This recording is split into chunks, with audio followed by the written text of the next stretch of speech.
This is called the Shabbat Queen, and it's so named because it's a metaphor for Friday night. These are the rabbis in the city of Tzfat who invented the Kabbalah, and they used to go out on the mountainside on Friday night and greet the Shabbat Queen. But in real life, it was just the dusk, the sundown. So again, we have the difference between the heaven up there with all the angels in it and the earth down below. And also these mandalas are so amazing. Again, we talked about the pure visual power of the mystic colors and the beyond words spirituality, that pure color. So when you gonna come on home? Time is filling up these eyes, and it ain't looking good for the franchise. But it's not what you sell or what you buy.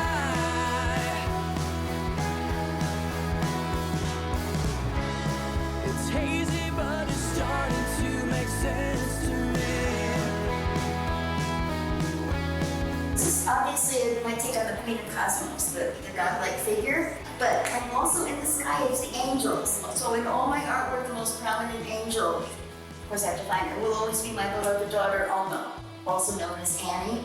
So here she is riding on spaceship. So this is the angelic, imaginative, in outer space portion. But here we have a plane, it's land, it's Mount Los Angeles, okay? Let's get real, it's like a grid of a city streets. This is number one. This is Queen of Cosmos Comics number one, which I did after being included in the History of Illustration textbook, and it validated me to go back to comics, and in the style of the early 70s, I did it in black and white, the way that we used to do them. And my premise is that God is a woman, so these are paralleling the Bible, only God is a woman. And it comes out different, and it comes out funny. And I go through also the Noah story. It's different and it's funny. So this is a 36-page comic from the 1970s, complete. And this is the one I'm talking about that finally is published. It's Queen of Cosmos Comics Volume 2. And it picks up it's in full color. And it has reproductions of paintings such as the Book of Daniel. So it picks up the Bible stories with Sarah and Abraham, only again the focus is on the woman, and all the interesting stuff is going to happen to the woman. But my first husband, Rick, whom I married him when I was 19.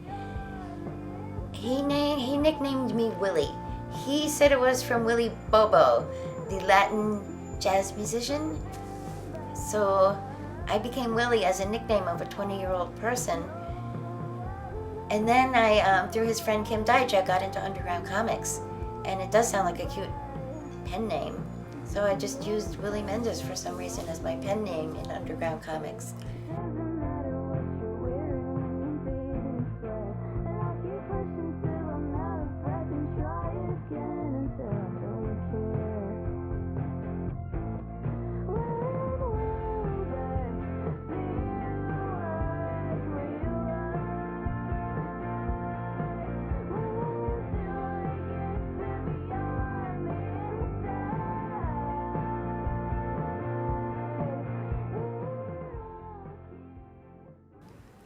So I had two daughters, and the oldest was named Oma, and the next was named Kirby. But Oma got a brain tumor, and we were in New York when it happened, so to visit the family. We stayed there, and she was supposed to die ultimately in a year, 1 year prognosis.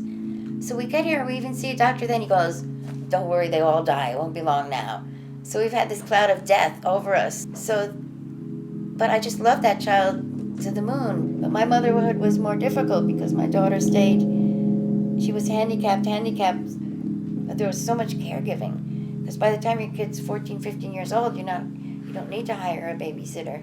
But she needed one, 22. She couldn't be left alone. And she was difficult. Poor Kirby has written a memoir, her sister has written a memoir about the difficulty of being the sibling of this dying, difficult person.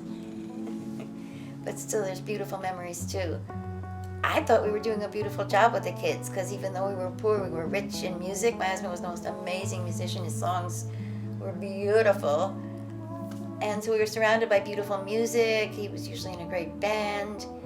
And the house was filled with art. And I was making all these art masterpieces. I mean, they're all sold. Some of them are in Chicago. They're here, they're there. But so when Oma was 16, we saw a production of the play Annie in San Bernardino. It was a live production, though, a very good one. That was it. She changed her name to Annie at that time, and she had a double Leo personality. So the school, the doctor, the hospital, everybody had to call her Annie, not Oma. And then even when she lost her speech, she learned sign language, baby sign language, and don't call me Oma, call me Annie. Her Hebrew name was Chana Rafaela Bat Malka. Rafaela means healing. Well, she lived so long since she wasn't supposed to. She was amazing.